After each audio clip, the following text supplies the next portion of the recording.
Je sais que tu es mon Dieu et mon ami.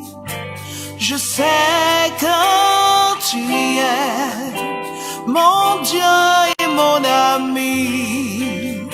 Comment, Seigneur, oublier cette alliance qui nous lie?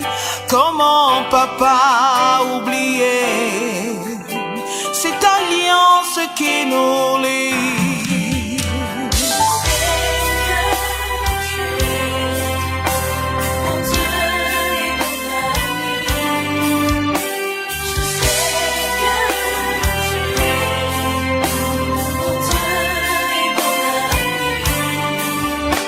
Je crois en ta flamme qui brûle en moi.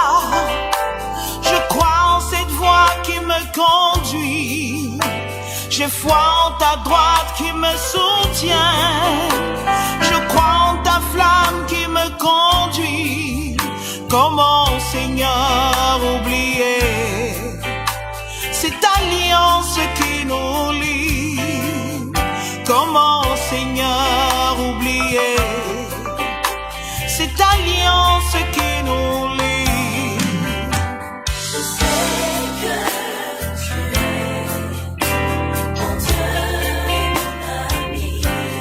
Je sais que tu es mon Dieu et mon ami. Comment, Seigneur, oublier cette alliance qui nous lie? Comment, Papa, oublier cette alliance qui nous lie?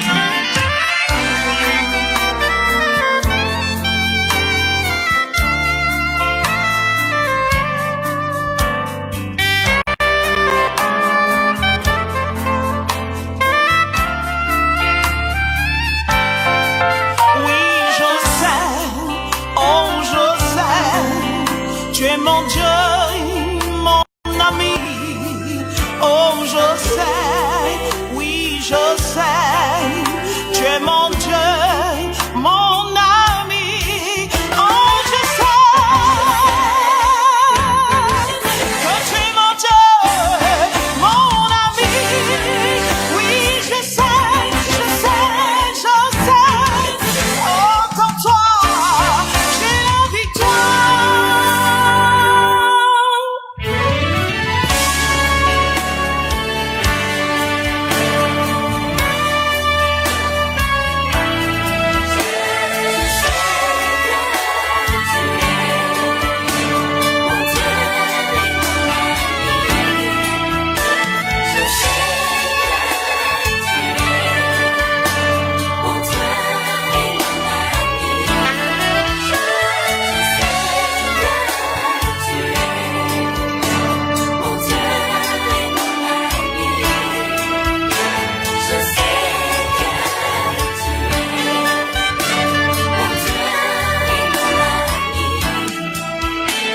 Comment oublier cette alliance? Comment oublier ce lien si fort?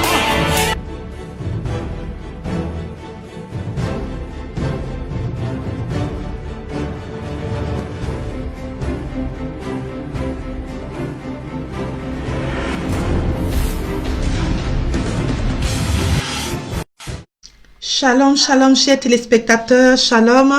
C'est une joie d'être encore là ce soir sur le plateau d'Effectif Live TV. Nous sommes là ce soir dans le cadre de notre émission On vous répond. Et nous recevons une servante de Dieu spéciale ce soir, une femme qui a un cœur de Dieu, une femme qui aime le Seigneur et qui sert Dieu de tout son cœur et de toute son âme. Alors, chers téléspectateurs, je vais vous demander tout simplement de partager ce live afin de pouvoir sauver une vie, parce qu'elle nous vient ce soir avec un thème très important pour pouvoir répondre aux besoins de plusieurs. Alléluia.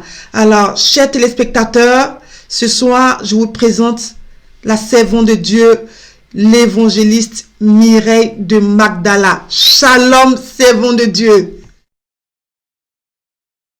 Shalom, servante de Dieu et vite Afi. C'est une joie de pouvoir vous recevoir ce soir sur ce plateau d'Effectif Live TV dans le cadre de cette émission On vous répond.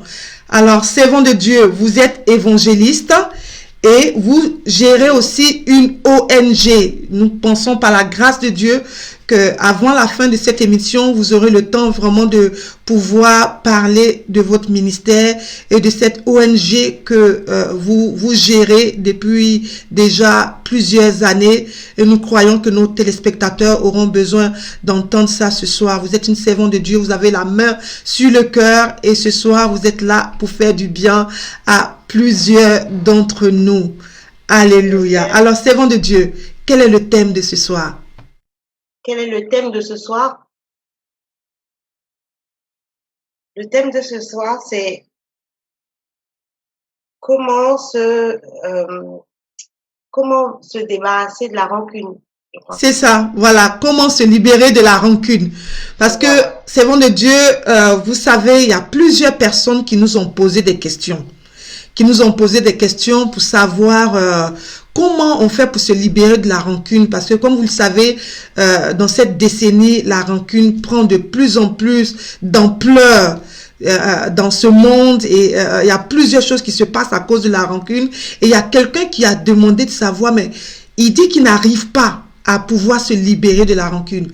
Donc, il se demande comment se libérer de la rancune. Et par la grâce de Dieu, ce soir, vous venez avec ce thème pour répondre à cette question. Et nous sommes vraiment dans la joie. Alors, avant de commencer, je vais simplement vous demander de remettre ce moment au Seigneur, servant de Dieu.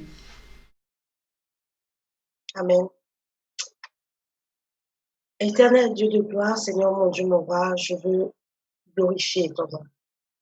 Je veux magnifier ton saint nom. Je veux exalter ton saint nom. Merveilleux Saint-Esprit, c'est surtout à toi que je confie ce moment. Si tu nous as inspiré ce thème, c'est parce que du haut de ton trône, dans ta volonté parfaite, tu as décidé de guérir les cœurs. Tu as décidé de libérer tes enfants. Parce que la rancune est une des prisons les plus terribles. C'est pour ça, merveilleux Saint-Esprit, je prie que chacune de mes paroles, que ce soit toi-même qui les mets dans ma bouche déjà, et qu'elles soient accompagnées de ton onction pour guérir les cœurs brisés et pour élever Jésus-Christ de Nazareth dans chaque cœur. Merci parce que Christ nous a dit que c'est pour la liberté qu'il nous a affranchis. Merci de permettre que, à l'issue de cette émission, les personnes rancunières deviennent de nouvelles personnes. Au nom de Jésus. Amen. Amen, amen. Merci beaucoup, servant de Dieu. Merci, servant de Dieu.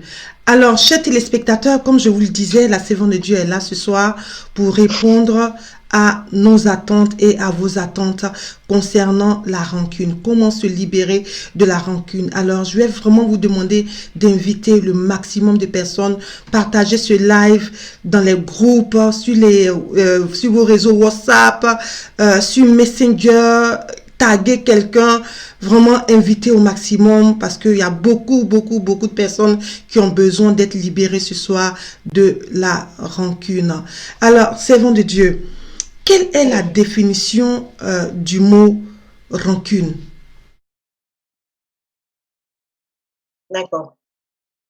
Forcément, on peut pas demander, on peut pas rentrer dans comment se débarrasser de la rancune si on ne sait pas ce que c'est que la rancune. Donc, je vais prendre la définition du Larousse, tout simplement. Et le Larousse me donne une définition simple. Le Larousse me dit que la rancune est un souvenir tenace que l'on garde d'une offense, en fait, de quelque chose qui nous a blessés, là je rajoute, d'un préjudice, avec de l'hostilité et avec un désir de vengeance. La rancune, là je rajoute maintenant que je t'entends plus. Oui, c'est bon de Dieu. Oui, D'accord. amen. La rancune, c'est beaucoup plus fort que le manque de pardon. Ça, ça procède du manque de pardon, ça procède d'une blessure, mais c'est beaucoup plus fort. Parce que Wow. la rancune engage, il y a de la vengeance dedans. Donc derrière, c'est pas que la personne est blessée, mais il y a un désir de vengeance. Donc voilà. Waouh, waouh, waouh. Waouh, ça c'est une définition très très forte, servant de Dieu. Donc ça dit donc les rancuniers en fait, ils ont pour désir de vouloir se venger au-delà de ce sentiment en fait. C'est clair. Sinon, on dirait, on n'appellerait pas quelqu'un spécialement, on dirait pas de quelqu'un, telle personne est rancunière. On est tous, à un moment donné, on est tous blessables, si je peux dire comme ça. On est tous choquables, on est tous candidats à l'amertume, à la douleur, mais on n'en est pas forcément rancunier. Donc, si on parle d'une personne rancunière, ça veut dire que c'est une autre dimension. Waouh, waouh. Alors à ce niveau, servant de Dieu, quelle différence faites-vous entre la rancune et la rancœur alors en ce moment-là? Parce que souvent on a l'impression de pouvoir, souvent on confond un peu en fait. On se dit bon la rancune, la rancœur, quelle est la différence au juste? C'est tellement subtil, on peut pas être rancunier sans avoir de la rancœur. C'est clair. C'est la rancœur est la définition que je peux donner de la rancœur, toujours par le Larousse. Le Larousse me dit, j'ai failli dire, la Bible me dit, parce que je suis habituée. Donc, la rancœur, c'est un ressentiment. C'est un sentiment d'amertume. On parle de rancœur parce que c'est tenace, ça part pas vite. En fait, c'est une douleur qui persiste. D'accord? La rancœur est un ressenti, c'est quelque chose qu'on ressent. Mais c'est pas forcément accompagné d'un désir de vengeance. C'est une douleur qui ne guérit pas. C'est une amertume qui est là, dans notre cœur. La rancœur, si je peux m'exprimer ainsi, est plus liée à l'événement qui a causé la douleur qu'à la personne qui a causé la douleur. Waouh. La rancœur même, elle peut se cacher un peu de temps en temps. Et dès on parle, par exemple, ou bien on évoque un événement similaire à ce qui a généré notre rancœur, c'est comme si ça réveille notre douleur. D'accord? Donc, c'est lié à, c'est un ressentiment, une blessure, je dirais, une blessure interne. C'est un état qui est lié à quelque chose qu'on a peut-être vécu. Mais on n'en est pas guéri. Mais le rancunier, la rancœur, là, comme je dis, on peut l'oublier de temps en temps et puis ça revient. Le rancunier, lui, il refuse d'oublier. Le rancunier, il est conscient de la rancœur qu'il a eue et il allait plus loin en prenant la décision de non seulement ça, ne pas oublier la rancœur, mais de s'en souvenir. Il s'arrange. Il utilise tous les moyens pour ne pas oublier l'événement et la personne surtout qui a généré cette douleur. Donc, le rancunier, ça veut dire que encore quelqu'un qui a de la rancœur est un peu encore comme une victime, on va dire. Le rancunier a passé le stade de victime, il devient acteur. Il a pris la décision de ne jamais oublier ce qu'on lui a fait. Autant on peut méditer les bonnes choses, lui, il médite sa rancœur. il entretient sa rancœur. Ça ne doit pas partir. Même s'il doit noter dans un cahier, même s'il doit noter dans des archives. Et ils sont très méticuleux. En tout cas, ils s'arrangent pour ne pas oublier. Donc, il y a quand même une différence entre la rancœur et puis la rancune et puis le rancunier. Amen, amen. J'espère que Waouh. j'ai pu. Waouh, c'est bon de Dieu. C'est très très fort ce que vous venez de dire, hein. C'est vraiment fort. C'est pour cela, chers téléspectateurs, continuez les partages au maximum. Invitez, parce que ce soir, quelqu'un a besoin d'entendre ce que la servante est en train de dire pour être délivré. Waouh, alors servant de Dieu, comment reconnaître une personne rancunière? Comment reconnaître une personne rancunière? Et comme je disais tout à l'heure, excusez-moi si je renifle de temps en temps, c'est parce que je suis vraiment prise. Si, on comprend, oui. Donc, une personne rancunière, on va voir que les personnes rancunières, déjà, ce sont des personnes qui ont comme un détecteur. Elles vont jamais retenir ce qui est bien. Mais elles ont comme un détecteur pour ne retenir que ce qui est mauvais.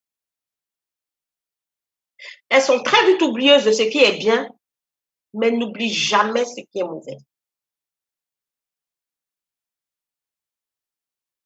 Les personnes rancunières, donc forcément, sont coléreuses. Dans tout ça, dans tout ce mécanisme, c'est comme si ça partait crescendo. Ça commence par une offense, une frustration qui génère de la colère. Sauf qu'au niveau de la rancune, la colère, de la rancœur et de la rancune, parce que la rancune, là, maintenant, on veut se venger. Mais au niveau de la rancœur, on a comme la colère qui est intériorisée. Tu vas voir, les rancuniers ne sont pas forcément, ce ne sont pas forcément des personnes qui vont exprimer leur colère. Parce que quand tu exprimes, ça s'en va. Et comme elles n'ont pas envie que ça parte, elles n'expriment pas. Parce que si tu as exprimé là, c'est fini. Elles vont garder. Toi-même, là, tu ne vas pas savoir même que tu leur as peut-être fait quelque chose. Parce que l'objectif est que le mal, là, elles caressent ça bien, elles entretiennent ça bien pour pouvoir se venger. Or, si elles bavardent comme nous, là, un peu, c'est fini. Tu n'as plus de raison de te venger, en fait. Donc, elles ne vont pas manifester la colère, elles vont l'intérioriser pour attendre le moment opportun où toi-même tu as oublié l'affaire pour se venger. Waouh, waouh. Waouh, c'est bon de Dieu. Donc, un rancunier, c'est vraiment quelqu'un de dangereux. Un rancunier est dangereux. Sérieux. Je ne vais pas cacher. Servant de Dieu, quand tu m'as parlé de l'émission, je t'ai dit que, comme par hasard, je travaillais spécialement dessus. Mhm. Je travaillais spécialement dessus parce que mon ministère est intimement lié à l'état du cœur, et de mon cœur d'abord moi, et de l'état du cœur des personnes vers qui Dieu m'envoie. Parce que c'est plus une onction de guérison intérieure que le Seigneur m'a donnée, de guérison de cœur, d'accord? Et moi, j'étais très rancunière. Avant, j'étais très rancunière. Et ça n'était pas c'était pas un problème. Au contraire, pour moi, c'était de la personnalité. On peut être amis, tu m'as fait quelque chose, je peux faire 5 ans sans te parler. Et je trouve que j'ai de la personnalité. Enfin, j'étais vraiment jeune. Et quand je suis rentrée dans le Seigneur, ce fut une des premières choses sur lesquelles le Seigneur a travailler. Mais de petits événements ces derniers temps m'ont fait voir comme si on dirait qu'il y a encore les petits trucs. On dirait que, et ça, je ne peux pas tolérer. Pourquoi? Parce que c'est très dangereux. Quand il y a de la rancune dans la vie de quelqu'un, je vais choquer les gens. Je ne vais pas parler, je ne vais pas caresser. Quand il y a de la rancune dans le cœur de quelqu'un, la personne n'a qu'à savoir que la sorcellerie est à côté. Je suis dans la délivrance, une famille où les gens sont rancuniers, mais d'une rancune qui est incompréhensible même. Il faut savoir qu'il y a de la sorcellerie très active dans cette famille. Et comme la sorcellerie a plusieurs degrés, il y a le degré où, forcément, quelqu'un qui vient d'une famille de sorciers, c'est un esprit. Donc, les gemmes sont en toi. Quand tu rencontres Jésus, il te délivre. Tu sais, donc, il te délivre. Donc, toi, tu deviens net. Mais il y en a d'autres qui ne savent pas. Et inconsciemment, on les utilise par cette rancune-là. Et puis, il y en a qui savent. Et qui veulent maintenant, il y en a qui sont fiers de manifester, ça veut dire d'être de vrais esprits humains, et de manifester la sorcellerie. Eux, ils sont fiers d'être rancuniers. Si tu vois la rancune dans ton cœur, le manque de pardon et la colère, il faut savoir que la sorcellerie te guette. Soit pour t'initier toi-même, soit toi-même tu es sorcier sans savoir. Alors c'est un choix. Et c'est clair. Ça, c'est du domaine de la délivrance. Le pire même encore, c'est que la rancune nous prive de bénédiction.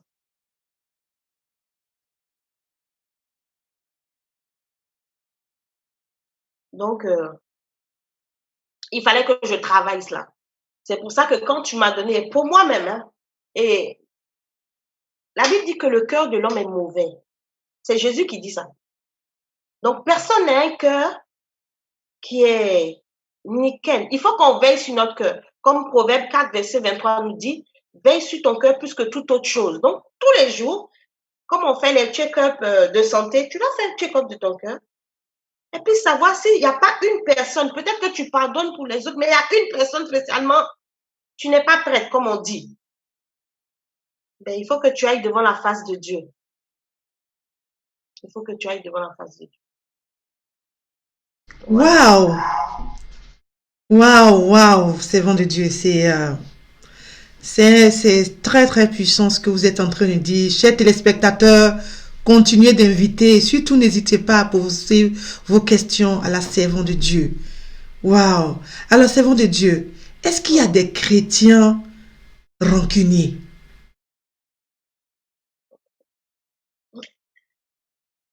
Servant de Dieu. Oui, il y a des chrétiens rancuniers, malheureusement. Waouh! Comment? Comment? Oui, comme il y a des chrétiens, c'est comme quelquefois quand on parle de chrétiens, on pense que tous les chrétiens sont spirituels. Or, la Bible parle de chrétiens charnels. Ils sont chrétiens. Chrétien, là, ça veut dire tu as accepté Jésus-Christ de Nazareth comme ton Seigneur et ton sauveur personnel. Tu deviens chrétien. Tu deviens enfant de Dieu. D'accord? Maintenant, dans l'enfant de Dieu, là, il y a son bébé, il y a son adolescent, il y a son adulte. Il y a l'enfant de Dieu qui n'a pas envie de laisser le Saint-Esprit prendre le contrôle, qui a envie de gérer certaines parties de sa vie. Passons dans une famille. Je prends ma famille, mes enfants, ils ont tous le même nom, mais chacun a son caractère. Ce sont mes enfants pourtant. Donc, oui, il y a des chrétiens rancuniers. Et c'est bien pour ça que dans la Bible, par exemple, dans Éphésiens, on nous parle des œuvres de la chair, plus que la rancune génère des animosités. Quand on dit qu'il n'y ait point d'animosité parmi vous, ça n'était pas à des païens qu'on parlait. C'était à des chrétiens. Donc oui, c'est comme si vous me demandiez, puisque j'ai dit que la rancune, derrière il y a la rancune, il y a un esprit. C'est comme si vous me demandiez, est-ce que, ça va être un autre débat, mais bon, je me permets, est-ce qu'un chrétien peut être délivré? Est-ce qu'un chrétien peut avoir besoin de délivrance? Et je vous répondrai simplement oui, un chrétien, il peut avoir, c'est son héritage même en fait, et il devrait même bénéficier de ça. Parce que la Bible dit que Dieu nous a enlevés du royaume des ténèbres, nous a envoyés à son admirable lumière. Il y a un toilettage qu'on fait au fur et à mesure. Donc oui, un chrétien peut être rancunier. Il ne devrait pas. Un chrétien ne devrait pas être rancunier parce que forcément, il se soustrait de son héritage spirituel en étant rancunier. Malheureusement, il y en a. Et je pense que c'est à des chrétiens là qu'on parle en ce moment, qu'on va parler aujourd'hui pour leur dire que ils ne devraient pas. Et leur montrer combien de fois ils perdent des choses en étant rancuniers. Wow. Amen. Amen. Merci beaucoup, servant de Dieu.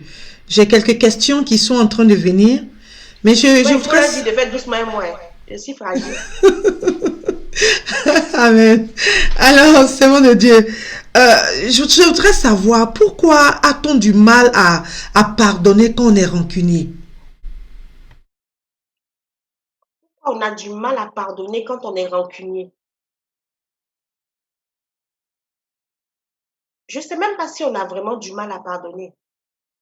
C'est une des, comme je disais, quand je donnais la différence entre la rancœur et la rancune, le rancunier, ça dit tire même un honneur à ne pas oublier. Il ne peut pas se permettre de pardonner en fait. Autant il y a des bénédictions à pardonner pour un véritable enfant de Dieu.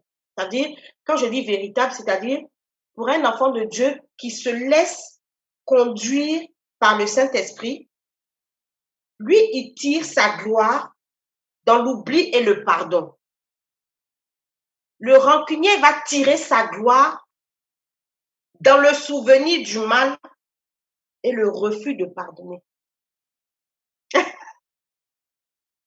Donc, c'est pas qu'il a du mal. Bon. Maintenant, il y a des questions, comme je dis, il y a un esprit derrière, et c'est vrai.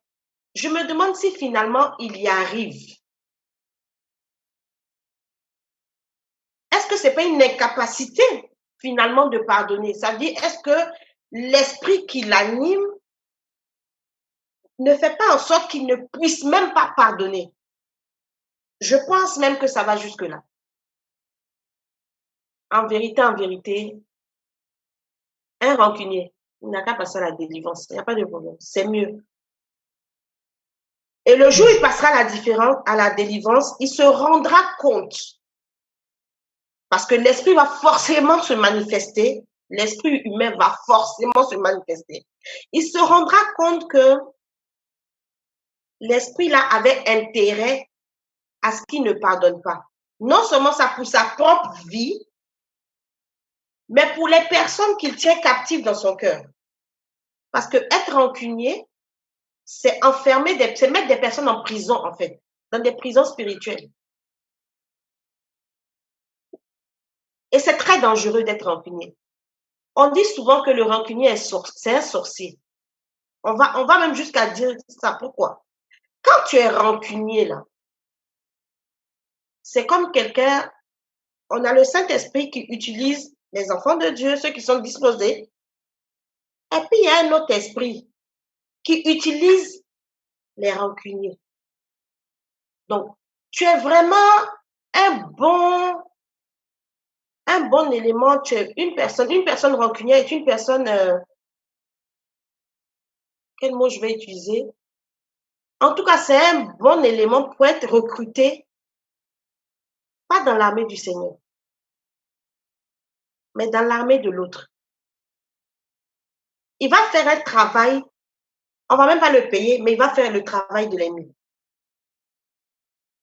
Et finalement, il risque de se détruire lui-même. Parce que quand on se laisse aller à la rancune, puisqu'il y a un désir de vengeance derrière, quand on désire se venger, on se venge jamais pour faire la même chose que ce qui a généré la rancœur et la rancune. On est toujours obligé de faire un peu plus que ce que la personne nous a fait.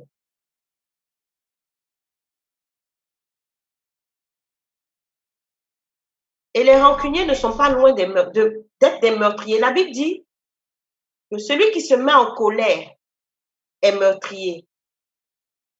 Parce que le rancunier, il a, comment dire ça?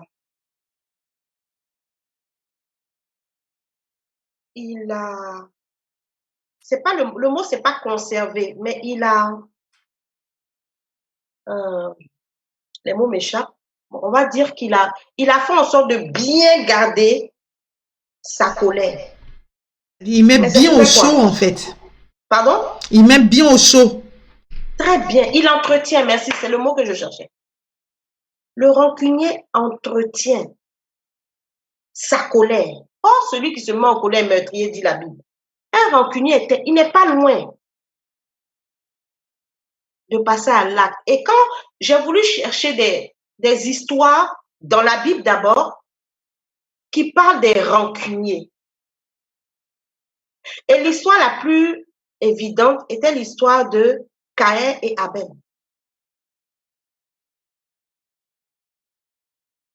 C'est vraiment ce qui peut imaginer le mieux les rancuniers. Abel a fait quoi à Caïn?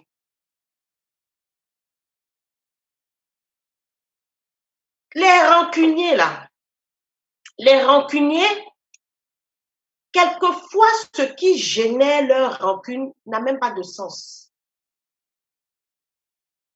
Caïn a fait quoi directement à Abel? Caïn n'a rien fait à Abel directement. Abel n'a rien fait à Caïn directement.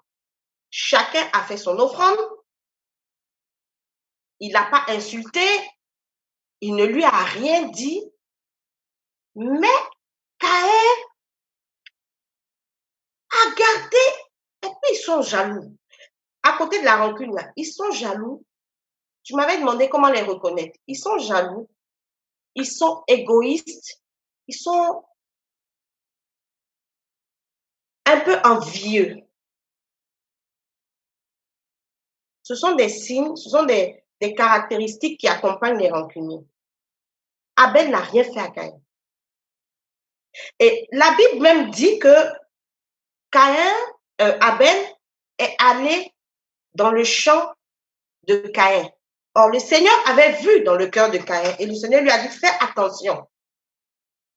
Parce que le péché est tapis à ta porte. Donc, il savait, mais il avait décidé d'entretenir une rancœur qui n'avait rien à voir avec son frère.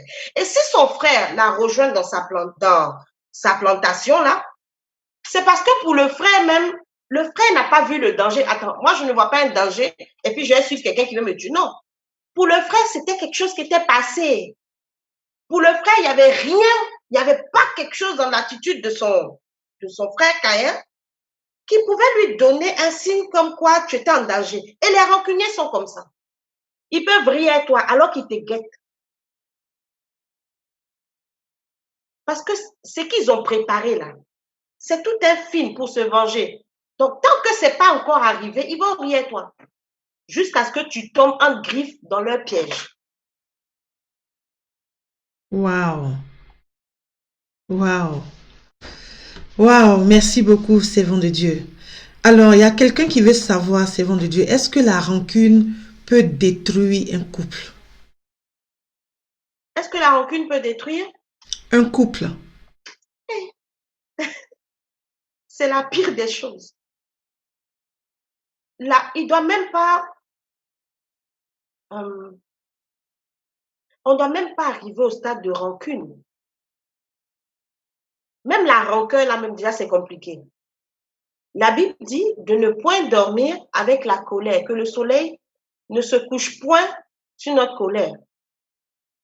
Un couple est censé former, la Bible dit vous formez une chair. C'est vrai, c'est deux entités différentes, deux personnes différentes, mais vous êtes unis.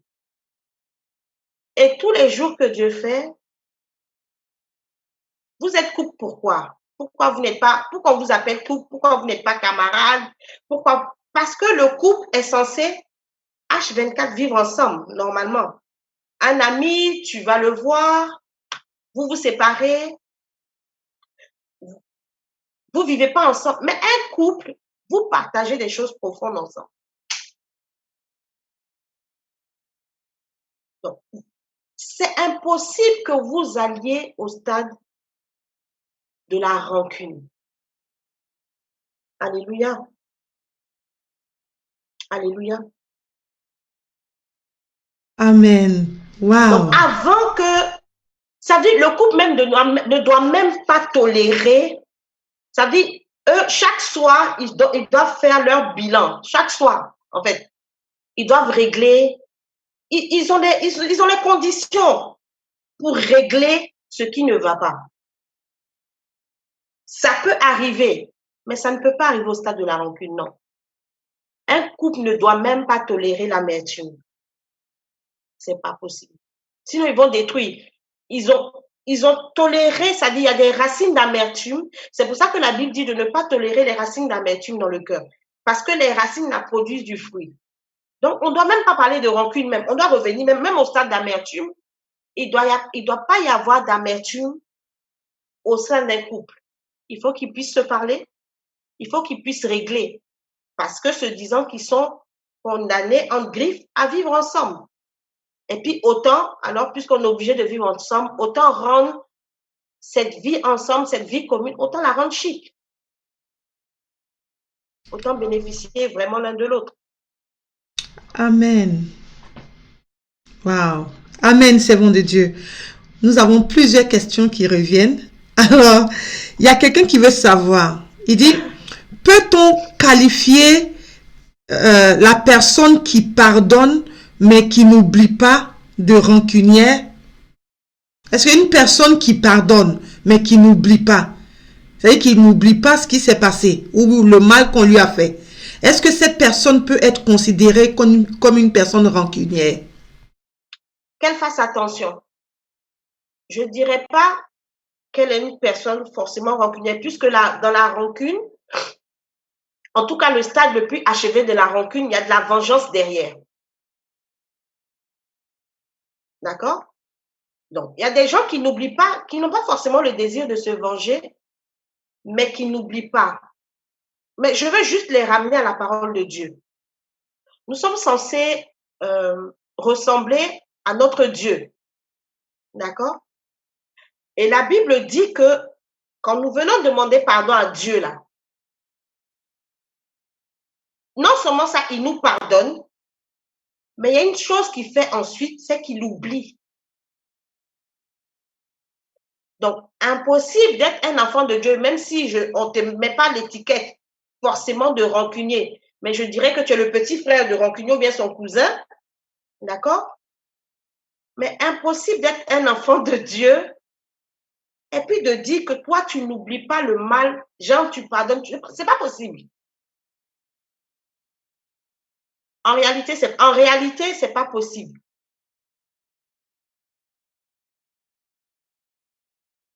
On devrait oublier. Maintenant, il y a des leçons qui nous arrivent. C'est-à-dire quand quelque chose arrive entre deux personnes, on peut apprendre, ça nous aide à mieux connaître la personne, des choses comme ça. Donc, on peut prendre des décisions de vie. On dit deux personnes marchent-elles ensemble sans s'être accordées. Donc, si je découvre que finalement, on ne peut pas marcher ensemble à cause de ce qui est arrivé, parce que la Bible dit que nul ne sonde les cœurs et les reins. D'accord? Ce sont quelquefois les attitudes de certaines personnes qui nous donnent d'avoir des indices sur ce qui est à l'intérieur d'eux. À partir du moment où je sais vraiment ce qui est à l'intérieur de toi, et que je réalise que ça ne peut pas marcher avec moi, je peux me séparer de toi, mais sans forcément dire que je garde en rancune ce que tu m'as fait, que je veux me venger, que non. Ça peut me donner d'avoir de nouvelles attitudes, mais pas que je rumine ou bien que je n'oublie pas, non. J'aurai une attitude qui va devenir vraiment une habitude.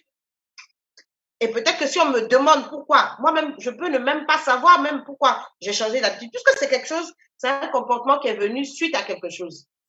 Mais on oublie. Mais dire qu'un chrétien, je pardonne, mais je n'oublie pas là. Ils n'ont qu'à fouiller. En réalité, on est les cousins, les neveux, les rancuniers. Amen. Amen. Merci beaucoup, c'est bon de Dieu. Alors, il y a quelqu'un qui veut savoir. Il dit, comment démasquer ces rancuniers qui sont dans les églises? Comment les démasquer? Comment les démasquer? Voilà, comment peut-on les démasquer? Comment on peut les reconnaître de façon palpable? De façon palpable, un des signes, la personne va rappeler. Ça veut dire, un rancunier, vous avez des histoires, on va vouloir faire la réconciliation, il va jamais vouloir. Il aura toujours, ça veut dire que pendant qu'on va dire non, bon, c'est bon, laissez, il va toujours revenir sur les mêmes choses. 1 an, 2 ans, 3 ans, il va revenir sur les mêmes choses. Donc, les rancuniers, on les reconnaît justement par le manque de pardon. Et ce sont des personnes qui, comme je disais, et puis remarquez que les rancuniers sont un peu, c'est pas des personnes qui sourient beaucoup. C'est pas des personnes qui sont joyeuses. Voici un autre signe. Voici, il est difficile d'être, ce sont des personnes qui sont toujours un peu taciturnes, un peu renfermées, mais c'est pas des personnes qui sont, qui sont, comment on dit ça? C'est plutôt des personnes qui sont renfermées. Ce pas des personnes qui sont, qui expriment beaucoup leurs sentiments. Les rancuniers n'expriment pas beaucoup leurs sentiments. Ils sont pas démonstratifs. C'est pas des personnes joyeuses. C'est pas des personnes qui vont rire aux éclats facilement. Non. Ils n'ont pas beaucoup d'humour. Ils sont un peu renfermés. Ça, c'est un signe aussi. Pour reconnaître les personnes rancunières. Ok. Amen. Merci, c'est bon de Dieu. Alors, il y a quelqu'un qui veut savoir. Il dit, quelqu'un te frustre. Tu veux pardonner, mais tu ne veux plus avoir affaire à cette personne. Est-ce mieux se protéger ainsi ou est-ce que c'est de la rancune? Non. Comme je disais, bon, en même temps, sachant que je n'ai pas aussi je n'ai pas toutes les réponses, j'essaie, mais après, Dieu, la meilleure réponse, c'est le Saint-Esprit. On est d'accord? Il faut qu'on soit d'accord. Celui qui donne la meilleure réponse, là, va devant le Saint-Esprit. Devant le Saint-Esprit, quand tu vas poser des questions, et moi, je le fais souvent, il m'arrive de dire non, moi, je ne pardonne pas. Justement, comme j'expliquais en début d'émission, avant, j'étais très rancunière. Pour moi, je ne l'étais plus. Jusqu'à ce que le Saint-Esprit vienne me montrer 2, 3 petits trucs en griffe. Donc, la meilleure personne qui va te répondre, si tu vas avec un cœur sincère, la meilleure personne qui te donnera ta réponse, si tu es rancunière ou pas, ça sera le Seigneur. Il va pas te caresser. Parce que c'est pas quelque chose qui est arrangeant, c'est pas quelque chose qui t'arrange. D'accord? Maintenant, est-ce qu'on est obligé? Non. La Bible dit d'être en paix avec tout le monde. En paix avec tout le monde ne veut pas dire d'être intime avec tout le monde. Non. À partir du moment où tu as éliminé le désir de vengeance, à partir du moment où quand on évoque le nom de la personne, tes cheveux ne se dressent pas sur ta tête. À partir du moment où tu n'es pas, ça veut dire que tu es couché et puis tu n'es pas en train de faire des plans de guerre contre la personne. À partir du moment où tu es capable de prier pour la personne sans que ça ne te fasse quelque chose, je dis oui, si tu sens que vous ne pouvez plus forcément être intime, on ne peut pas mettre tout le monde dans notre intimité. Ce n'est pas possible. Mais on peut être en paix. La Bible dit, si ça dépend de nous, on peut être en paix avec tout le monde sans forcément avoir les gens forcément dans notre intimité. Alléluia. Waouh, merci beaucoup, servant de Dieu. Waouh. Alors, servant de Dieu, il y a quelqu'un qui veut savoir. Il dit, la rancune a-t-elle des origines héréditaires ou c'est quelque chose qu'on développe? Est-ce qu'il y a des origines héréditaires ou alors est-ce que c'est une chose qu'on développe en soi? Je dirais deux choses. Ou je vais dire c'est héréditaire, c'est quand je parle d'esprit. Quand je dis que là où il y a la rancune, si tu checkes, tu verras qu'il y a un esprit de sorcellerie derrière. Et la sorcellerie, en griffe, c'est héréditaire. C'est de génération en génération.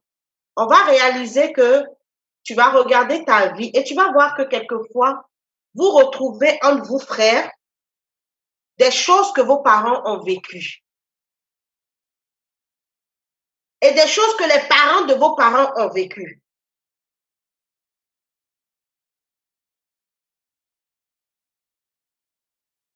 Il y a des rancunes qu'on transpose dans la vie de nos enfants. Ils n'ont rien vu dans l'affaire. Ils n'étaient pas là. Mais on leur a transposé ça. Donc, ça peut être héréditaire. Comme je dis, en fait, comme je sais que je m'adresse à tout le monde. C'est pas forcément des chrétiens, voilà. Donc, je veux répondre en tant que personne qui est dans la délivrance que oui, c'est héréditaire, c'est un esprit, c'est un démon, là pour bien choquer, d'accord? Maintenant, pour les personnes qui ne sont pas chrétiennes, qui ne croient pas trop en ce genre de choses, je dirais oui, que tranquillement, que ça peut se transmettre. On peut hériter, ça veut dire nos parents peuvent nous transmettre leur rancune. Donc, à ce moment-là, on peut dire que c'est héréditaire. Mais ça commence bien quelque part. Ça veut dire que quelqu'un peut, dans sa famille, derrière, il peut ne pas avoir de rancunier. Et puis lui, ça veut dire lui devient la première génération de rancuniers. Donc oui, ça peut apparaître dans la vie de quelqu'un ou dans sa famille, ça veut dire dans les générations arrière, il n'y avait pas forcément de rancune. Amen. Amen. Merci, servant de Dieu. Alors, il y a quelqu'un qui veut savoir, celui qui manifeste la rancune peut-il devenir meurtrier?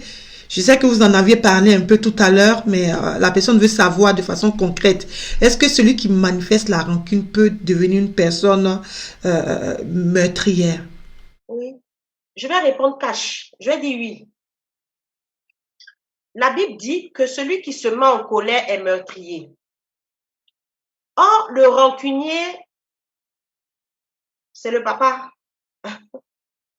C'est le papa du colérique. C'est pour rigoler un peu, pour un sujet qui est difficile, mais d'accord? Quelqu'un qui est rancunier, puisqu'il a un désir de vengeance, quand on se venge, est-ce que c'est pour rigoler? Quand on cherche à se venger, on cherche à détruire. On estime avoir été détruit, on estime avoir vécu des choses pas très bien. Donc, on veut rendre. On ne veut pas, c'est pas pour faire du bien à la personne. Maintenant, dans ce qu'on veut rendre, à force de, comme je dis, si encore c'était quelque chose de simple. Et je veux dire à toutes les personnes rancunières, je m'adresse à toutes les personnes rancunières en même temps. Je veux dire à toutes les personnes rancunières que la rancune n'est jamais simple. Jamais simple. Au début, on va se dire, non, je ne peux pas oublier, je ne peux pas laisser comme ça.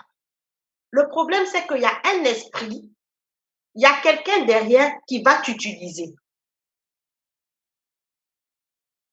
Toi, tu vas penser que tu es acteur, que tu as les rênes en main. Non, tu n'es qu'utilisé. À partir du moment où tu deviens rancunier, tu ne deviens qu'un instrument, finalement, dans les mains de l'ennemi. Il va te faire parce que toi, ça te semble juste. Il va te faire le travail que lui ne veut pas faire. Le travail pour lequel il ne veut pas se mouiller, il va te faire ça.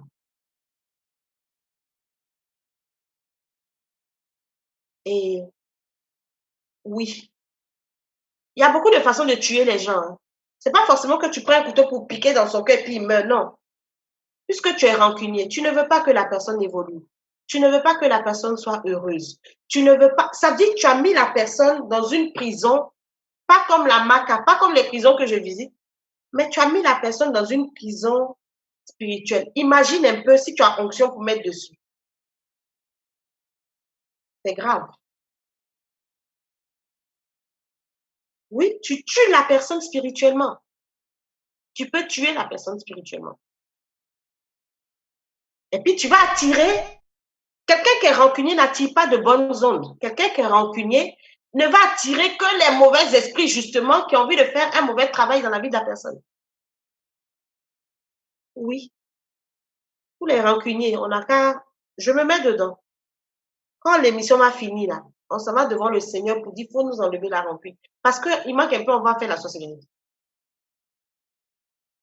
Amen. Amen, servant de Dieu. Alléluia. Alors, il y a tellement de questions, servant de Dieu. Il y a quelqu'un qui veut savoir. Il dit, même après avoir accepté le Seigneur Jésus-Christ comme Seigneur et Sauveur, est-ce que la rancune peut nous conduire en enfer? La Bible dit, ni les idolâtres, ni les méchants, ni les adultères, ni les rancuniers. En fait, la Bible cite beaucoup de choses pour dire n'hériteront du royaume des cieux. Là, on va me dire qu'on rentre dans le est-ce qu'un chrétien peut perdre le salut?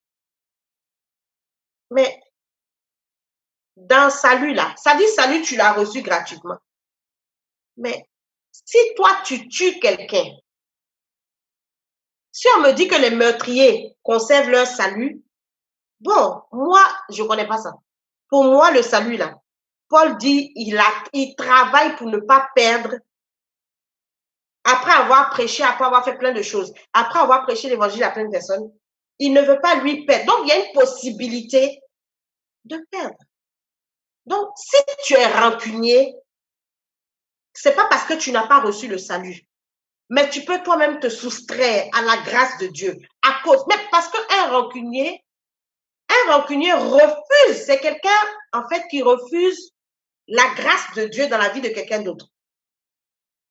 C'est quelqu'un qui n'est pas miséricordieux. Dieu est miséricordieux. La Bible dit que Dieu prend sa gloire à oublier les péchés. Toi, tu prends ta gloire à te souvenir du mal qu'on t'a fait en voulant te venger. Tu es animé de quel esprit? Non, c'est vraiment, c'est quelque chose qui est grave, en fait. C'est quelque chose qui est très grave.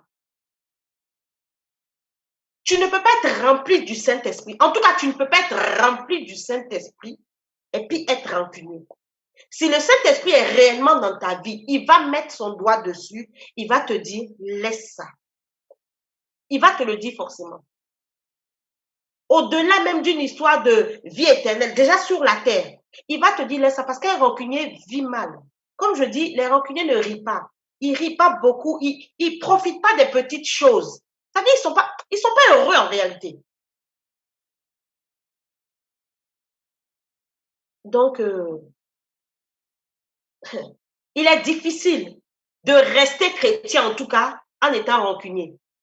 Tu empêches le Saint-Esprit de faire tout ce qu'il veut faire dans sa vie. Tu le bloques. Donc, est-ce que tu es vraiment chrétien? Ça, là, vraiment, il y a d'autres choses. Je préfère laisser le Saint-Esprit chacun devant le Saint-Esprit s'il veut vraiment, et le Saint-Esprit leur répondra. Le Saint-Esprit est très sensible. Il est très, très, très, très, très sensible. Le Saint-Esprit travaille avec notre cœur. Il ne peut pas bosser avec quelqu'un qui est rancunier. C'est impossible. C'est impossible. Waouh. Amen. Amen, servant de Dieu. Amen. Alors, il y a quelqu'un qui veut savoir, servant de Dieu, nous avons tellement de questions. Ok. Quelqu'un veut savoir, le rancunier peut-il en guérir? Si c'est négatif, doit-on rejeter toute personne rancunière de notre entourage? Ils peuvent en guérir. Sinon, mon Dieu ne serait pas Dieu. Comme je dis, j'étais rancunière. Je veux rendre un témoignage. Et je pense que c'est une des choses qui m'a aidée. Quand tu sais ce que la rancune te fait perdre là, tu vas être délivré en même temps sans qu'on t'impose les mains. Il y a plus de... Je crois qu'on devait être en 2006, 2005. Il y a même... Ouais, 2005 par là. 2006, à peu près. 2006. Et il y a une servante de Dieu. J'étais déjà au stade appelé, comme on dit, hein, appelé à l'église, où je dirigeais les cultes. Et puis, la servante de Dieu, elle m'a appelé après le culte. Et puis, elle m'a dit, je te vois, Mireille, te promener, ça veut dire les bénédictions sont sur ta tête. Je vois tout plein de bénédictions sur ta tête, mais ça ne rentre pas dans ta vie parce qu'il y a comme un mur qui bloque ces bénédictions-là. Elle m'a dit, c'est pas qu'elle m'a dit tu dois pardonner. Elle m'a dit tu dois demander pardon. À quelqu'un, franchement, pour moi, j'avais raison, mais à 100%. C'est quelqu'un qui, pour moi, m'avait fait beaucoup de mal. Et j'étais pas prête même. Ça veut dire, j'étais pas prête. Quand on dit le nom de la personne là même, on dirait que mes poils se dressent. J'ai des réactions épidermiques. Alléluia. Pourtant, j'étais à l'église. Bon, tant que la personne n'était pas devant moi, ça veut dire c'est seulement quand je voyais la personne. Mais quand je n'entendais pas parler de la personne, j'étais tranquille. Donc, cet moment-là, quand elle m'a dit ça, elle m'a dit, il faut que tu demandes pardon à la personne. La personne ne vivait pas en France à l'époque où elle m'a dit ça. Mais finalement, comme par hasard, la personne est venue. Donc moi, pour moi, je voulais jouer avec le fait que la personne n'était pas en France. Mais comme par hasard, la personne est arrivée en France. Donc, en fait, je n'avais plus d'excuses pour éviter. Et puis, quand Dieu veut vraiment mettre, il met la pression. Il met la pression. Et j'ai fait ce que Dieu m'a demandé de faire. Évidemment, la personne n'étant pas chrétienne, parce que moi, je suis devenue chrétienne, la personne ne l'étant pas, ce que je voulais éviter, là, la personne m'a piqué un peu, forcément, hein. Tu te demandes, mais qui t'a envoyé même tout ça, là, après tu vas insulter le Seigneur. Mais au moins, tu as obéi. Après cet événement-là, j'ai eu un miracle financier dans ma vie insoupçonné. C'est-à-dire que j'attendais des allocations familiales qui étaient bloquées depuis des années, qu'on ne voulait pas me donner. D'accord? Après cet acte que j'ai posé, je n'ai fait aucune démarche. Que non seulement ça, la situation s'est débloquée, mais que j'ai eu un rappel sur 1 an. Donc, j'ai touché plus de 12 000 € en tout pour avoir posé juste cette action. Ça veut dire quoi? Que la rancune faisait quoi? Dieu m'avait béni. On est béni, on est enfant de Dieu. Mais la rancune nous empêche de posséder notre héritage. Donc, si toi, tu as envie de ressembler à un enfant que Dieu a béni, mais qui ne l'est pas, tu vas garder la rancune. Mais moi, il n'était pas prête. Non. Quand j'ai vu ça, c'est pour ça que quelquefois, c'est pas forcément parce que c'est la personne qui est en face Je l'aime trop. Non.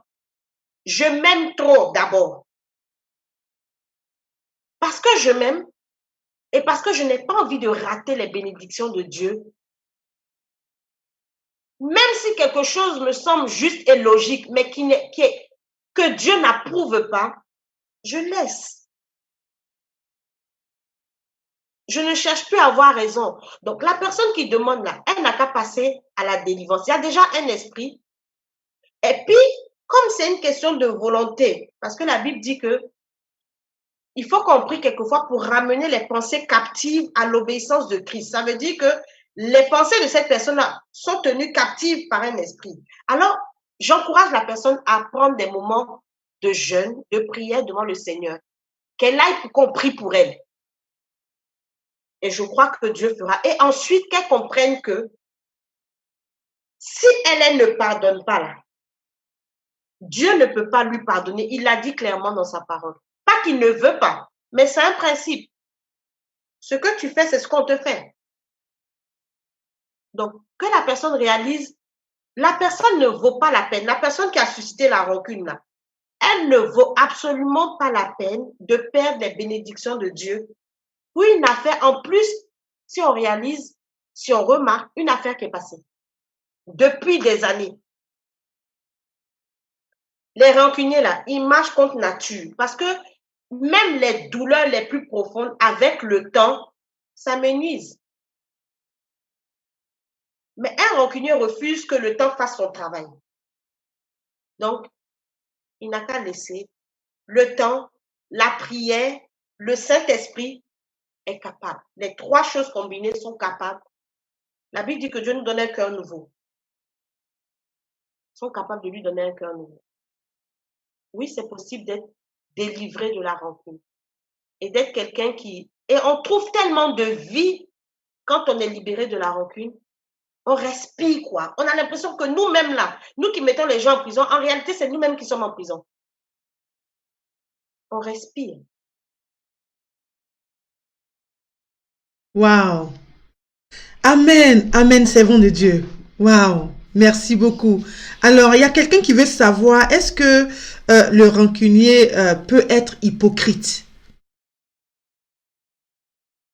Est-ce que le rancunier peut être hypocrite? Je dirais oui. Pourquoi? Comme je dis, c'est une colère intériorisée. S'il dit vite, s'il manifeste vite sa colère, on saura. Mais comme il veut se venger derrière, quelquefois, il est obligé de ne pas montrer ce qu'il a au fond de lui, parce qu'il ne faut pas qu'il rate l'occasion de se venger. Il ne faut pas que la personne se méfie. Donc oui, il peut être hypocrite. Amen. Amen, servant de Dieu. Alors, il y a quelqu'un qui veut savoir que celui qui dit qu'il est chrétien, qui manifeste la rancune, est-ce un problème de caractère ou un problème de conversion? Est-ce un problème de caractère ou de conversion? Oui, ou de conversion. Est-ce que c'est parce que la personne a un problème de caractère ou bien est-ce que c'est parce que la personne a un problème de conversion? Est-ce que c'est parce que la personne n'est pas vraiment convertie que cette personne est rancunière? Je ne peux pas dire que la personne n'est pas convertie. Pour moi, la conversion, là,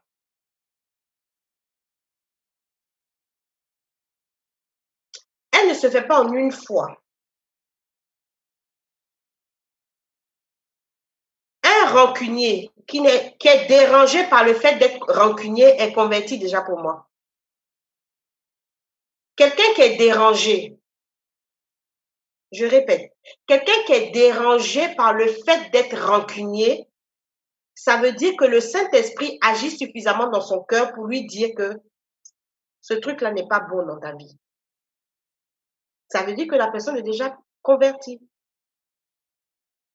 Je dis qu'il y a des personnes qui prennent plaisir, qui se vantent d'être rancuniers. C'est de vrais sorciers. Eux, on ne parle même pas d'eux.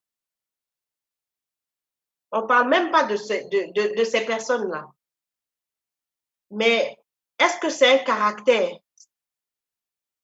Quelquefois, quand on dit que les choses sont c'est du domaine du caractère. On a l'impression que c'est naturel. Quand on dit, oh, c'est son caractère, il est coléreux, c'est son caractère. C'est pas son caractère, tu es possédé. Ça fait plus mal. Quand on te dit que tu es possédé là, tu veux chercher à te délivrer. Mais quand on dit que c'est ton caractère, tu te dis, ah, si c'est mon caractère, chacun a le droit d'avoir sa personnalité. On n'est pas tous obligés d'avoir la même personnalité. Donc, je n'ai pas envie de dire que c'est un caractère d'être rancunier. Pour moi, non. C'est plus qu'un caractère. Ça va effectivement dans le domaine de tu n'es pas très converti. En tout cas, tu n'es pas spirituel, tu es charnel. C'est mieux dit comme ça. Tu n'es pas spirituel, tu es chrétien, mais tu es charnel. Voilà. Amen. Waouh. Amen, servant de Dieu. Alors, y a-t-il une différence entre l'hypocrisie et la rancune? Oui, il y a une grosse différence. Quelqu'un qui est hypocrite, c'est quelqu'un qui ne dit pas ce qu'il pense. Le rancunier, un hypocrite n'est pas forcément coléreux. Un hypocrite n'est pas forcément quelqu'un qui a de la rancœur. Un hypocrite, c'est quelqu'un qui dissimule sa vérité. C'est-à-dire qu'il ne dit pas la vérité de son cœur. Il peut sourire alors qu'il a envie de te piquer. Il peut te dire oui, c'est bien, alors que dans son cœur, il pense c'est mauvais. Il va te dire, de toute façon, tu es jolie, tu es. Alors que juste derrière, il vient de dire que tu es vilaine. Et ça n'a rien à voir avec la rancune. C'est deux choses complètement différentes. Mais pour arriver à sa vengeance-là, un rancunier peut utiliser l'hypocrisie à un moment donné. Mais c'est vraiment deux choses complètement différentes. Ok. Wow, ok. Amen, servant de Dieu. Alors, il y a plusieurs personnes qui veulent savoir, est-ce qu'un homme de Dieu peut être rancunier? Parce que être serviteur de Dieu qui se parlent pas entre eux, ils sont rancuniers, et puis ils vont aller imposer les mains au peuple de Dieu. Quelqu'un veut savoir comment on fait cette affaire-là. Est-ce qu'un serviteur de Dieu peut être rancunier? Moi, je vais répondre ça par une autre question. Est-ce qu'un serviteur de Dieu a un cœur qui bat comme ça, comme pour nous là?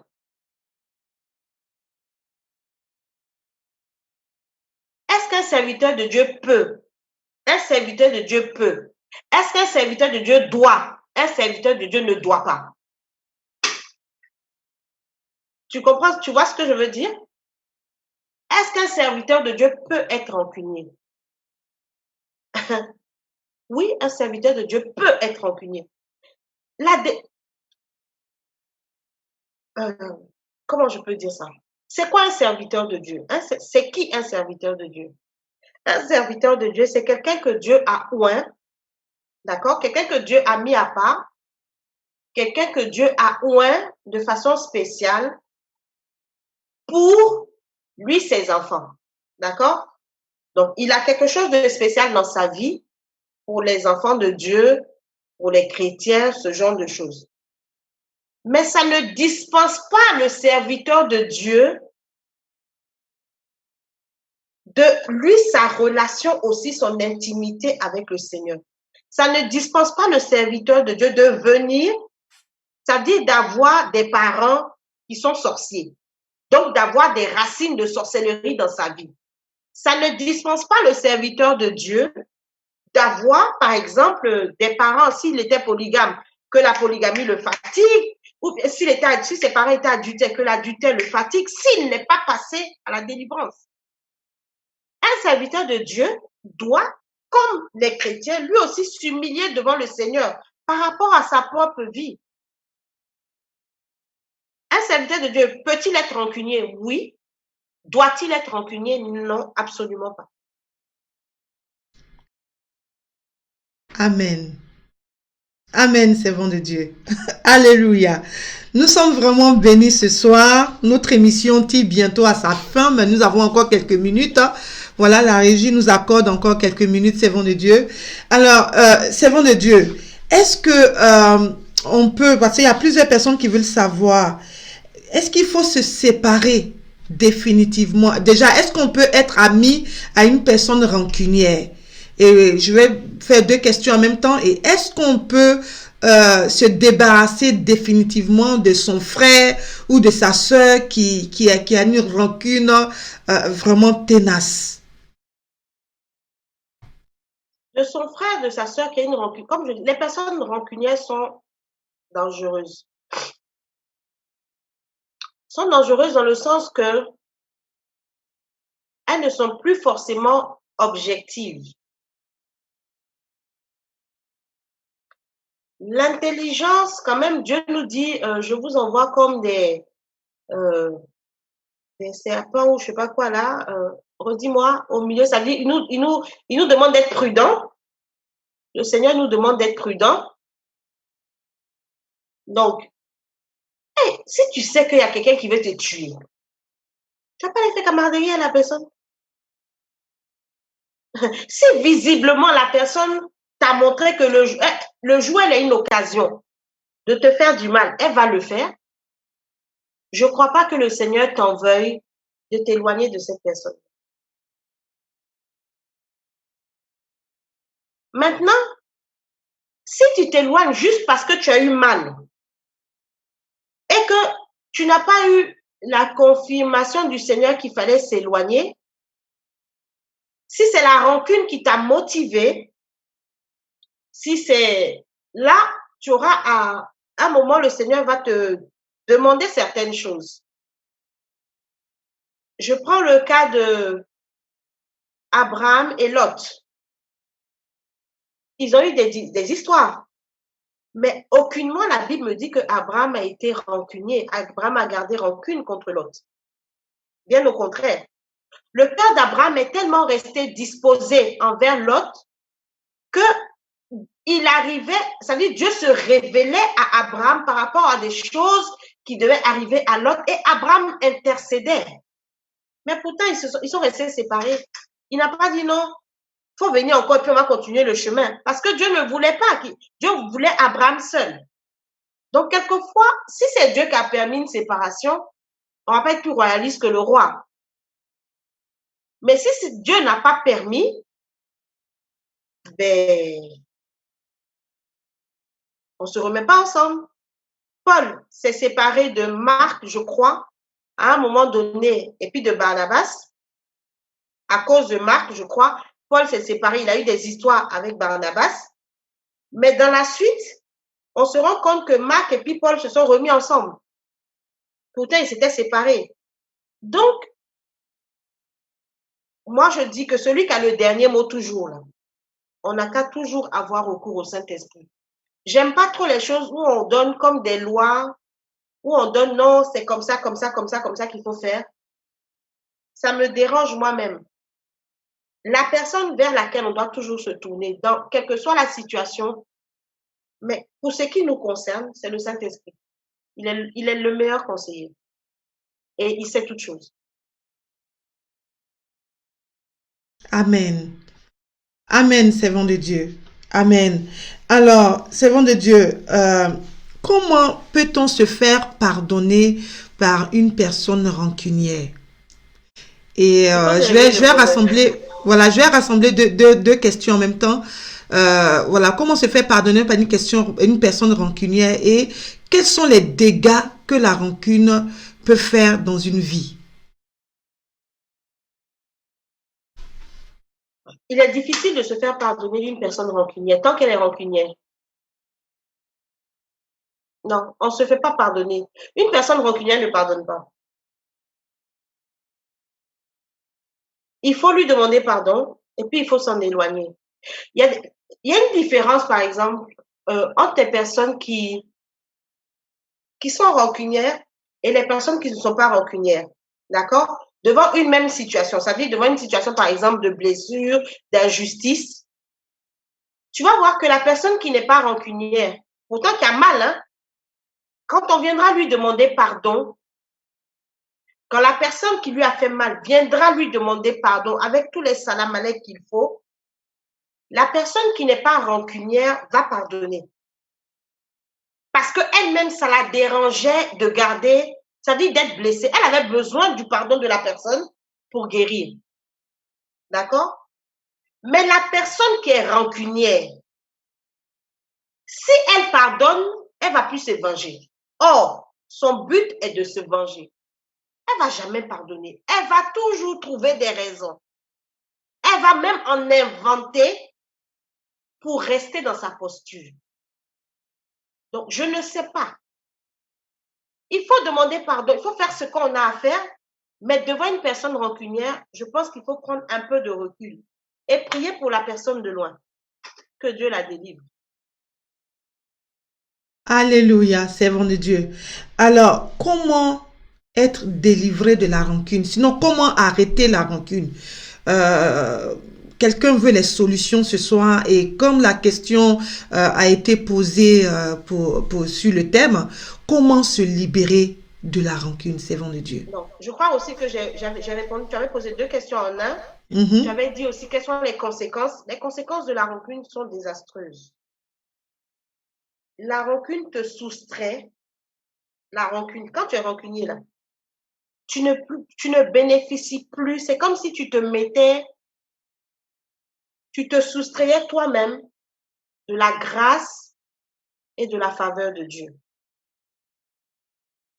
Il est difficile, quelqu'un qui est rancunier est constamment dans le passé. Puisqu'il ressasse les choses passées, ses yeux ne sont pas devant, ses yeux sont constamment derrière, à ressasser les choses passées. Donc forcément, il ne va pas évoluer, il ne va pas bénéficier de ce que le futur, les bonnes choses qui sont contenues dans son futur, même dans son présent, lui réserve. Je dis qu'une personne rancunière est malheureuse. Une personne rancunière se soustrait de l'impact du Saint-Esprit dans sa vie, des bienfaits du Saint-Esprit dans sa vie. Et comment se débarrasser de la rancune? C'est une décision. Je l'ai dit, je le redis. Si c'est trop difficile, quand tu as envie déjà, je rends grâce à Dieu. Quelqu'un qui a envie de laisser mais qui ne peut pas, ça veut dire déjà qu'au niveau de sa conscience, c'est déjà bon. Il a envie mais il ne peut pas. La suite là-bas, la délivrance, c'est un esprit qu'il faut chasser. Maintenant, quelqu'un même qui ne veut pas laisser, il faut que la personne comprenne que il y va de son bien de ne pas être rancunière. Il n'y a rien dans la rancune, il n'y a rien de positif dans la rancune. La vengeance que tu veux faire là, Dieu va garder la personne sur laquelle tu veux te venger là. Non seulement ça, tu ne vas pas pouvoir te venger quelquefois, mais tu vas perdre ton temps, tu vas perdre ton énergie. Toi-même, tu ne vas pas évoluer, tu ne vas rien faire de ta vie, tu vas rester aigri, tu ne vas pas avoir d'amis, tu vas être repoussant parce que tu repousses avec ton caractère. En fait, tu n'y gagnes rien. Et comme je pense qu'on est venu sur la terre pour quand même gagner quelque chose, pour être heureux, j'invite, je l'ai dit tout à l'heure, je le redis, ça n'arrange à aucun niveau d'être rancunier. Il n'y a aucun avantage à être rancunier en fait. Il y a certains péchés, façon, au début, on dirait qu'il y a un petit avantage. Maintenant, le temps où tu as réalisé, tu vois que les désavantages sont plus nombreux, les inconvénients. Mais dans la rancune, là, je cherche, il n'y en a aucun. Il n'y en a aucun. Donc, c'est une décision, c'est laisser le Saint-Esprit, dire au Saint-Esprit, Seigneur, voilà, bon, c'est bon, il faut lâcher prise, en fait. Il faut se dire concrètement, il faut accepter, ça dit, il faut revoir la douleur là. Il faut la revoir. Il faut accepter de la regarder en face. Et quelquefois, tu vas te rendre compte que ça n'en valait même pas la peine. Il faut prendre le temps d'affronter nos rancœurs là. Et puis, de les poser comme un fardeau au pied du Seigneur. Il faut accepter de les déposer. Le Seigneur dit, à moi la vengeance, à moi la rétribution. Si quelqu'un t'a fait trop mal, il faut savoir que si quelqu'un t'a fait trop mal, Dieu va le gérer. Laisse Dieu le gérer. Toi, avance. Dieu va gérer de la meilleure façon, de la façon la plus bonne. En fait, la meilleure façon possible, Dieu va gérer. Toi, ne t'en occupe plus. Confie ça au Seigneur. Wow. Amen, servant de Dieu. Alors, une dernière question, servant de Dieu. Est-ce que la rancune peut rendre quelqu'un malade? Ou est-ce qu'il y a des maladies qui sont dues à la rancune? La rancune, comme je disais, oui, la rancune rend malade.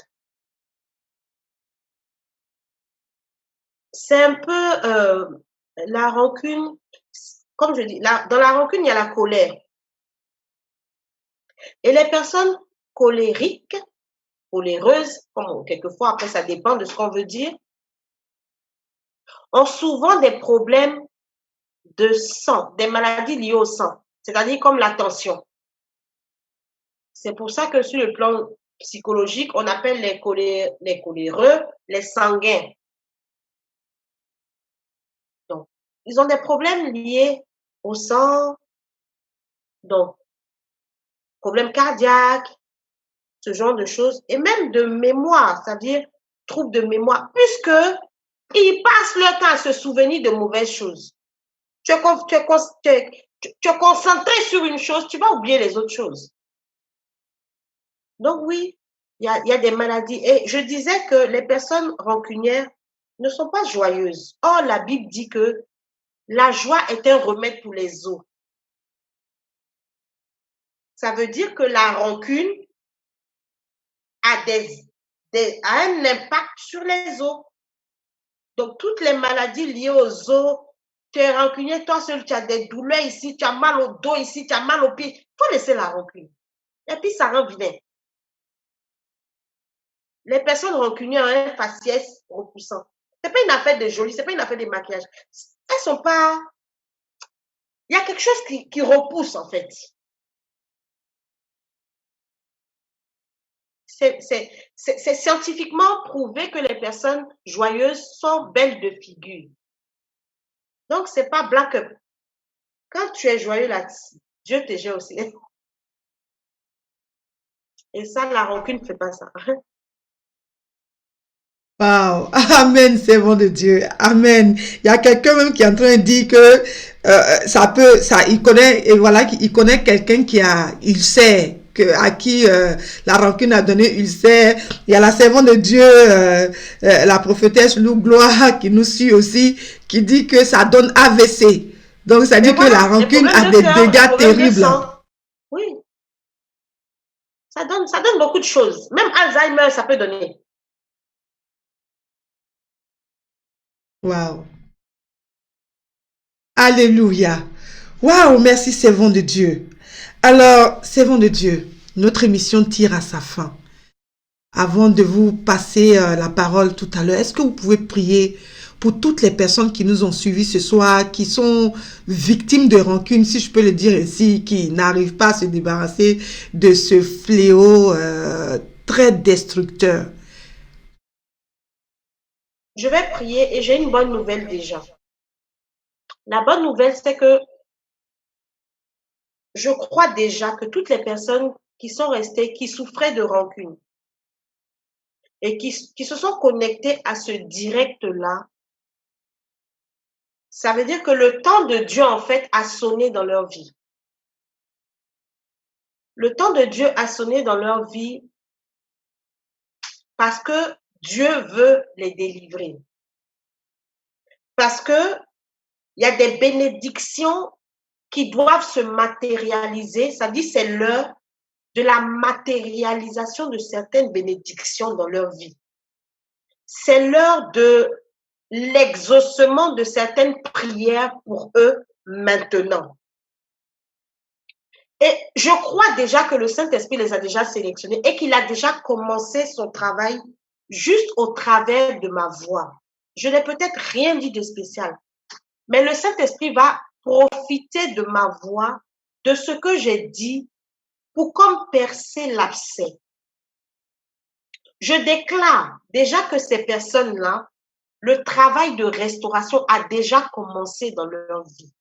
Et parce que le Saint-Esprit est celui qui achève, ce qui commence, je crois que le Saint-Esprit va continuer après ce direct à travailler là, à travailler dans leur esprit, à ramener les pensées captives qui étaient là à l'obéissance de Christ, des choses qui étaient difficiles. Il va commencer, la Bible dit, il envoya sa parole et sa parole les guérit. C'est une émission qui semble banale, mais elle n'est pas banale.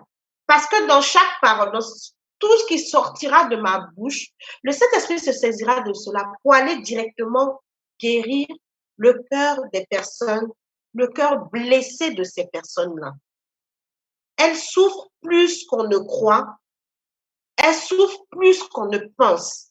Mais Dieu a décidé de les guérir aujourd'hui. Même ceux qui prendront l'émission après, Dieu va les guérir. Et puis, l'autre nouvelle que j'ai, c'est que les personnes qui sont rancunières, on a les défauts de nos qualités.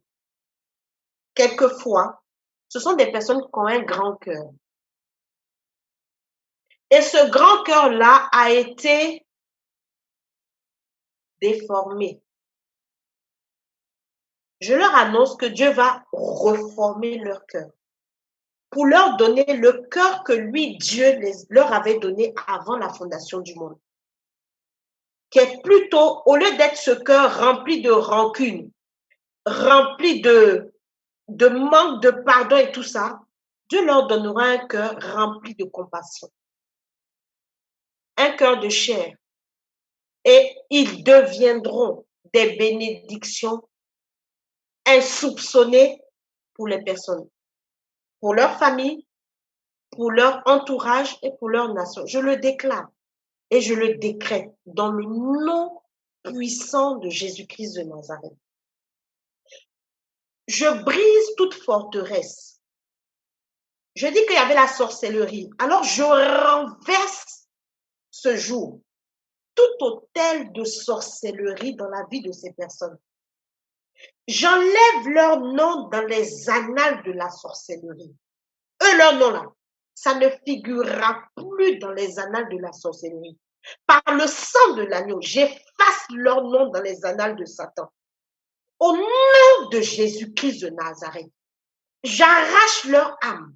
J'arrache leur esprit, j'arrache leur corps au nom de Jésus-Christ de Nazareth. Et puis je déclare que toute maladie qu'ils ont eue à cause de la rancune, à cause de ce que l'autel est renversé, ils guérissent là maintenant de façon miraculeuse. Dans le nom de Jésus-Christ de Nazareth, je déclare que la mémoire, l'intelligence, leur est restituée. Au nom de Jésus-Christ de Nazareth. Et je déclare qu'ils sont remplis à partir d'aujourd'hui. Ils ne se soustraient plus à l'action du Saint-Esprit, mais à partir d'aujourd'hui, le Saint-Esprit les guérit. Le Saint-Esprit les nettoie. Le Saint-Esprit les restaure. Et le Saint-Esprit les rend heureuses. Définitivement heureuses et fait d'elles des sources de bénédiction au nom de Jésus. Amen. Amen. Waouh, amen, servant de Dieu. Waouh, merci beaucoup. Nous avons puissamment été bénis ce soir. Je sais que les téléspectateurs ont vraiment été bénis. Alors, vous êtes l'évangéliste Mireille de Magdala. Et votre ministère est le ministère de la compassion, le ministère de la puissance des compassions de Christ, MPCC. Et vous avez aussi une ONG qui s'appelle Un cœur, une main. Alors, est-ce que ce soir, vous pouvez vous présenter à nos téléspectateurs ce soir, parler de votre ministère, s'il y a des coordonnées, s'il y a des pages Facebook, s'il y a des choses, il y a des numéros de téléphone, des choses que vous faites ce soir afin que toutes les personnes qui nous ont suivis ce soir et qui vont nous suivre pourront aussi rentrer en contact avec vous. C'est quelquefois un peu difficile de se présenter. Bon, je vais essayer succinctement. Donc, effectivement, je suis l'évangéliste Mireille de Magdala et beaucoup de personnes me connaissent plus, surtout pour ceux qui sont en Afrique, comme étant en griffe la maman des prisonniers, comme affectueusement ils m'appellent. Parce que l'ONG Un cœur, une main, Dieu nous a donné cette mission-là, Dieu nous a donné ce fardeau-là, justement parce que en griffe, si je peux dire, notre option, notre mission est de restaurer toutes les vies que l'ennemi a détruites. Et qui, plus qu'un prisonnier, caractérise cela? Le prisonnier, il est détruit sur tous les plans. Moralement, physiquement.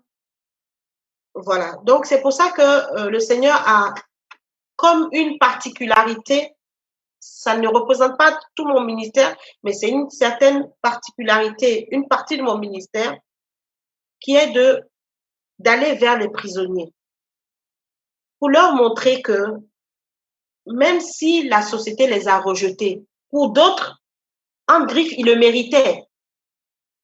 Pour d'autres, ils ne le méritaient pas. Mais l'amour du Seigneur ne se situe pas au niveau de tu mérites ou tu ne mérites pas. L'amour du Seigneur est de nous délivrer et de nous restaurer. Ça veut dire de nous arracher de la main de l'ennemi. Et donc, d'aller leur montrer que quel que soit ce qu'ils ont fait, Dieu veut qu'ils puissent se repentir. C'est pas qu'ils disent non, continuez, vous n'avez rien fait, non. Qu'ils prennent pleine conscience de ce qu'ils ont fait, mais qu'ils aient aussi la possibilité de changer de vie. Donc, le Seigneur nous envoie auprès des prisonniers, nous leur partageons la parole quand nous pouvons, quand nous sommes sur place, nous prêchons l'évangile. Souvent, il y a des églises, il y a des cellules dans les prisons. Après, ils sont suivis dans les cellules. Quand on arrive, il y en a beaucoup qui acceptent le Seigneur. Après, ils sont suivis.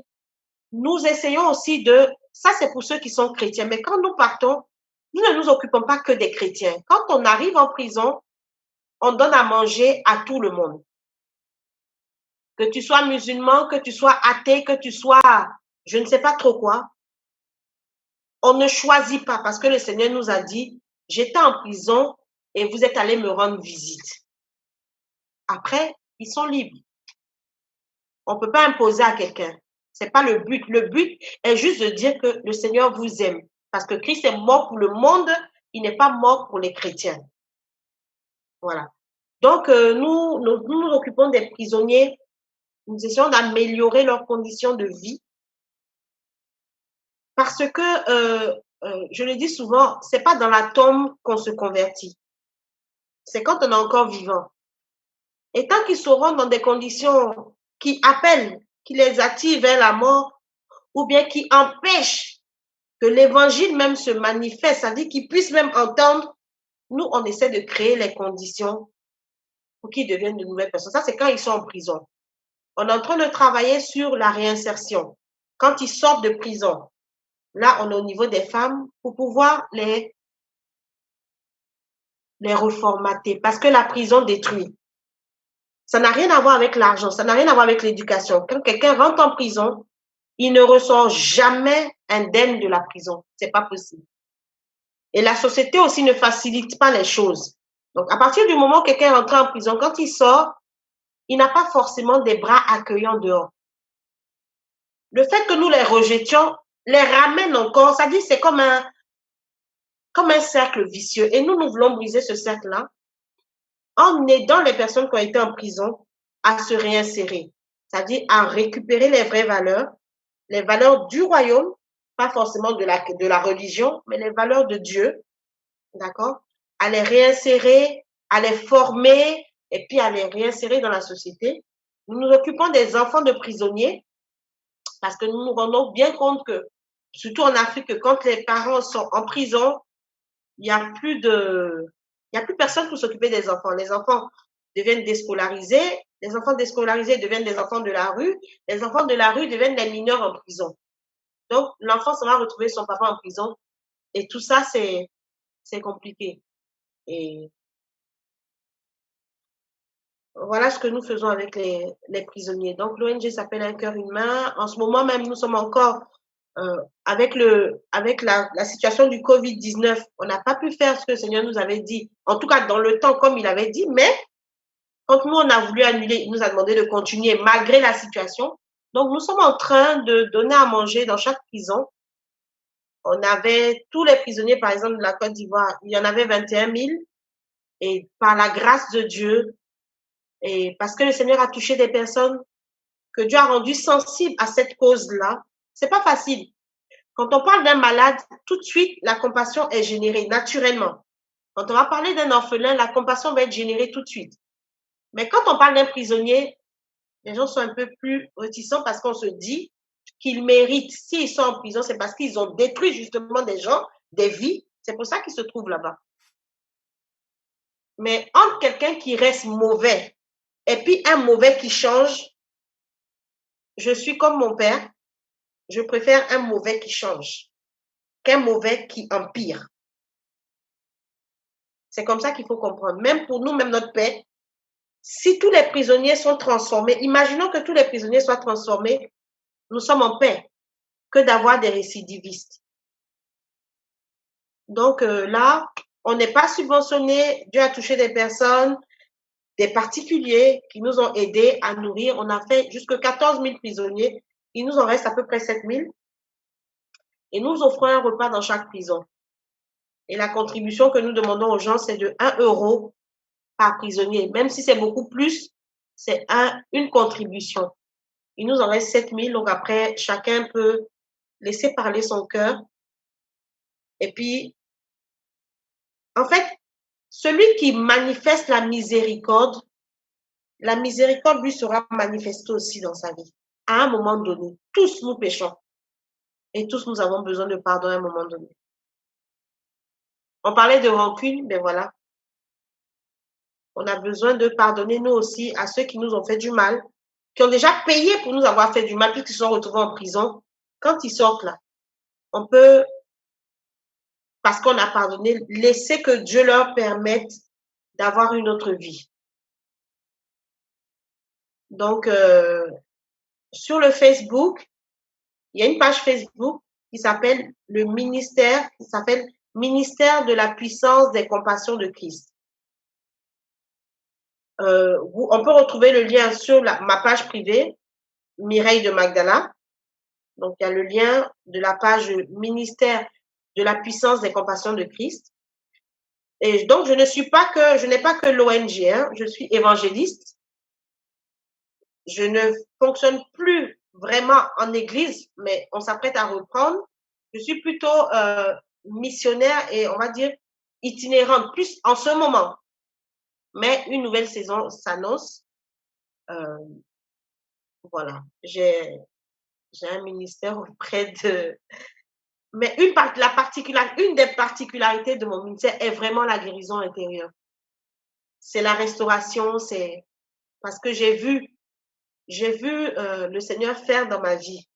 Je suis mon message, en fait. Voilà, on va dire comme ça. Wow. Amen, servant de Dieu. Alors, est-ce qu'il y a un numéro de téléphone? Est-ce qu'il y a un website, enfin un site internet au cas où? Il y a un site internet www.mireilledemagdala.com. Il y aura un peu mon témoignage. Donc, il y a il y a moi, il y a le MPCC et il y a l'ONG, toutes les activités de l'ONG. En fait, ce site-là regroupe l'évangéliste, ma personne, mon témoignage, mes études, ma formation. Ça regroupe le ministère, ce que le ministère fait, et ça regroupe aussi, sur ce site-là, on peut retrouver les activités de l'ONG Un cœur, une main. En termes de numéro de téléphone, je ne donnerai que le WhatsApp de l'ONG. Après, les personnes qui veulent me joindre perso, je réponds toujours à mes messages. Même quand ça met du temps, je me fais un honneur de répondre aux messages qu'on m'envoie. Donc, il y a le WhatsApp. Donc, c'est WhatsApp avec un numéro de Côte d'Ivoire. Donc, c'est le 00225 88 37 22 60. Donc, 88 37 22 60. Et sinon, pour les autres, les messengers du ministère, donc de la puissance des compassions de Christ, la page Facebook. Il y a aussi ma page évangéliste Mireille de Magdala. Ça, c'est mes pages officielles. Là-bas, je rigole pas trop. Maintenant, sur ma page privée, bon, je me lâche, quoi. Là, c'est Mireille de Magdala, tout simplement. Amen, amen. Merci beaucoup, servant de Dieu. Nous avons vraiment été bénis ce soir par votre passage ce soir sur Effective Live TV. Nous espérons vous revoir encore sur cette chaîne. Alors, je reprends le numéro de téléphone. C'est le 00225 88 37 22 60 pour le WhatsApp de la servante de Dieu. Voilà, donc comme elle a dit affectueusement, on l'appelle la mère des prisonniers. C'est une servante de Dieu qui fait vraiment beaucoup pour les prisonniers et nous sommes vraiment impressionnés par ce travail que vous faites face dans cette ONG que Dieu vous a confié, Un cœur, une main. En tout cas, merci beaucoup d'être vraiment passé sur cette chaîne ce soir. Nous bénissons votre vie, que le Seigneur continue de faire son œuvre dans votre vie. Shalom, servant de Dieu. Alors, chers téléspectateurs, comme vous le constatez, nous avons vraiment été bénis ce soir. Merci d'avoir suivi cette émission. Je vous vraiment recommande de continuer à partager ce live, partager au maximum afin de pouvoir guérir des vies. Je suis votre servante, l'évangéliste Edith Afi. Nous sommes sur cette chaîne le lundi, dans le cadre de l'émission Et si on en parlait, le mercredi dans le cadre de l'émission Couple, Mariage et Famille, et nous sommes aussi là le vendredi comme ce soir dans le cadre de l'émission On vous répond.